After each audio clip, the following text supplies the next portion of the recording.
early in the going. It doesn't surprise me a bit that Mario... And an accident, the 11 car, that's Kevin Cogan, up on its side in the pit area. A serious accident in the pit area, but look at Cogan. The car cut in half. The car in half, but Kevin Cogan climbs out. This accident occurring up at the head of the pit area. The crews are there, no fire. And once again, a tribute to the safety of these cars. Kevin Cogan climbs out of his broken and split machine.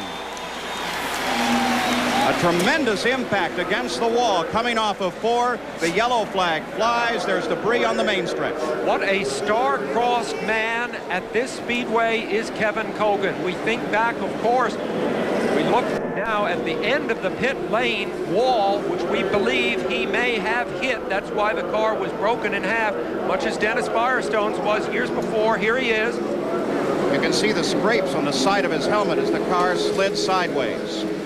Kevin Cogan being tended to by the medical experts here. There is the car, the engine disconnected as they watch and protect for fire. That's actually up in the north end of the pits. Now here is the situation. Let's just watch. Coming off of the 4th turn. Cogan taps the outside wall, the inside wall, and then the end of the pit wall. Now there is an attenuated barrier right there at the end of the pit wall. There is also an ABC Sports camera right at the end of that pit wall. The field now very, very slow behind the pace car. Here is that camera at the end of the pit wall. You see Cogan sliding. He comes down. Now watch. Kevin Cogan impacts the end of that attenuated barrier, which absorbed a great deal of the energy in that impact. So we are under yellow at the Indianapolis Motor Speedway with 4 laps complete. The leader is Emerson Fittipaldi. We'll be back with more coverage of the Indianapolis 500 after this message and a word from our ABC stations.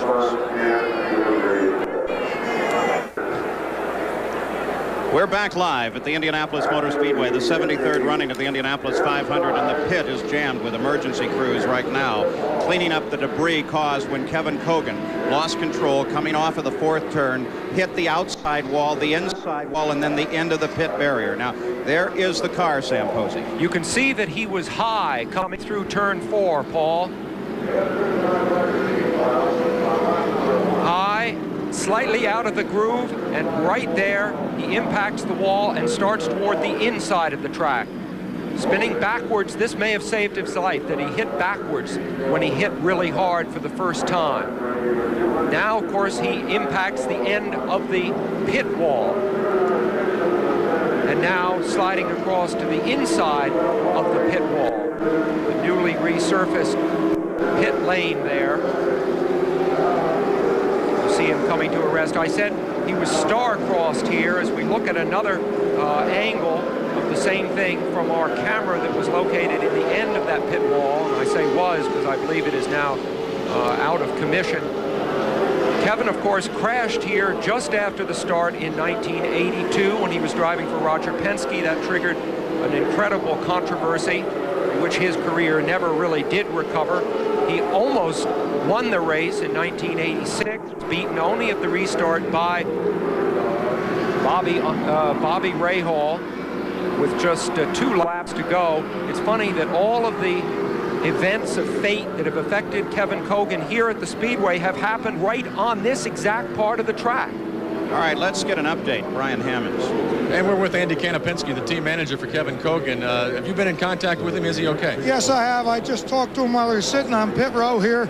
He's fine. He's coherent, and he's complaining about a small neck pain. They've put a neck brace on him, put him on board, and taken him to the hospital just for observation. But he's alert and doesn't seem to have anything broken. Did he say what happened?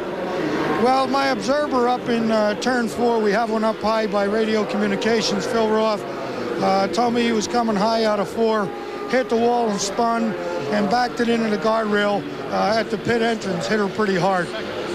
The good news is Kevin Cogan seems to be okay. Paul? So Kevin Cogan takes a trip to the track medical center, but he appears to be all right. 6 laps are now complete at the Indy 500. Emerson Fittipaldi leads, and we run under yellow.